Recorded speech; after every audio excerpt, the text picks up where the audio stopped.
Interpreting states of matter.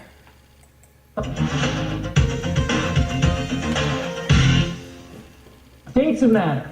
Not states that matter, but states of matter. You know, every state matters. But if we take a look at this ice cube, you can see that it is solid. Okay, it has a little shape to it, a little curve to it, right out of my refrigerator, my freezer, really. All right, and so it has a certain amount of volume and a certain shape, and it does not change. That's one of the properties of a solid. Okay, here we have a jar of water. It's a liquid. It doesn't have a shape. It has whatever shape its container has. So it's got the shape of my hand while it falls off my hand, whatever. So it doesn't have a certain shape, but it has the same volume always. And then we have gases. Now I don't have a good gas to show you. I have steam coming up from this boiling water. And if you've noticed, all three of these are forms of water, states of matter that are of water. Solid water is called ice. Liquid water is traditionally called water. Some people call water as a gas steam. All right, but you have to be careful because the steam you see right here is actually water in its liquid form in little tiny drops.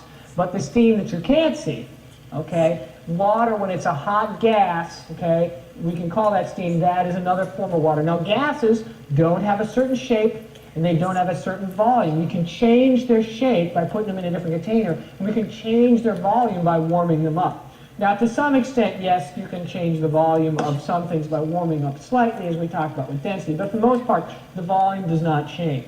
Okay, what's the difference in the three kind of states of matter? Well, remember, matter is made of atoms, okay, little tiny atoms. Ice is a solid form of water. It's rigid. You smack into it, you can break it or whatever like that. And the reason it's so solid is because all the atoms are packed tightly together in a nice configuration, so they have strong interactions between them, and they don't want to shift position at all. And so they are held rigidly right in one spot. Okay? Now liquids have no particular shape, although there's still some interaction between the molecules. So the shape here is there's no shape because the molecules are only slightly interacting and they're not rigidly held in place. So they can touch each other, move around to be attracted, but not tightly, so they don't get stuck. They can keep moving around each other so they have no particular shape, and it's just any sort of form you want. Gases, I'm taking a liquid water and I'm heating it up to make a gas. All right? Gases are atoms that are only weakly interacting with each other, and so they just fly by each other. They might interact strongly, but in the shape, they're moving too fast to get stuck next to each other. So they have no particular shape because they're all bouncing around all over the place. They're very spread apart, typically, right? Much more spread apart than the others, and so they don't really have any shape or volume because they can be spread apart more or less because they're not really interacting with each other nearly as much as when you're in water and we're in liquids and solids. So we've kind of ordered them from cold things to hot things.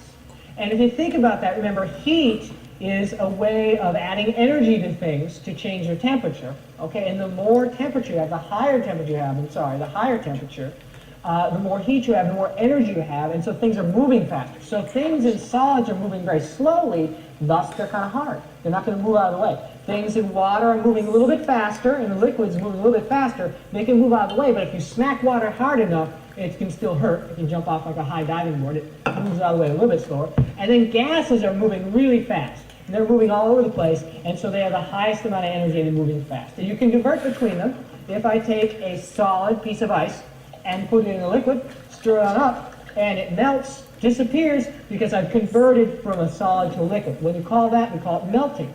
Going from liquids to solids, we call that freezing. We can take a liquid and boil it, right? We call that boiling.